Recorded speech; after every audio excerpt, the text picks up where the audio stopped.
और पिछले साल का जो पिछले इलेक्शन में जो आप लोगों ने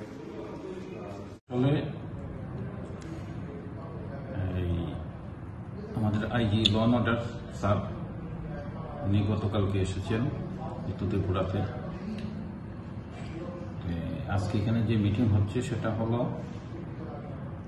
CRPF, BSF, state police, TSR সবাইকে নিয়ে ইলেকশনটা যেন পার্লামেন্টারি ইলেকশন 2024 এটাকে কি করে শান্তিপূর্ণভাবে সম্পন্ন করা যায়, এটার জন্য এখানে ডিস্ট্রিক্টের তরফ থেকে কি কি প্রিপারেশন নেওয়া হয়েছে, আর কি কি নিতে হবে, এইসব ব্যাপারে উনি এখানে আমাদেরকে আলোচনা করছেন, গাইডলাইন দিচ্ছেন এবং উনি ফিল্ডও ভিজিট করবেন।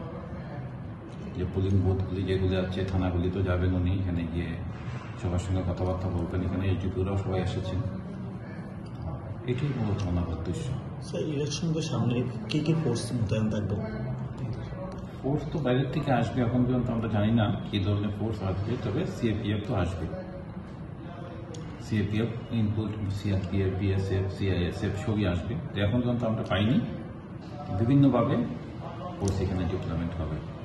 ভোটের মুখে